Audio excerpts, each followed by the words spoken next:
PT PLN Persero UP3 Jambi bersama Polda Jambi memperkuat sinergi kelembagaan melalui kegiatan review perjanjian kerjasama atau PKS sekaligus pemaparan transformasi layanan digital melalui aplikasi PLN Mobile.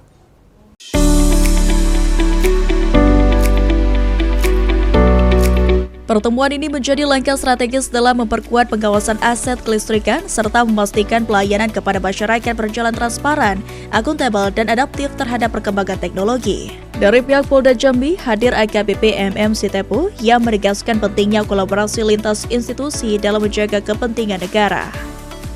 Sementara itu, Trisma selaku Asisten Manajer Transaksi Energi PLN UP3 Jambi menyampaikan bahwa evaluasi kerjasama ini bertujuan menyelaraskan mekanisme operasional di lapangan.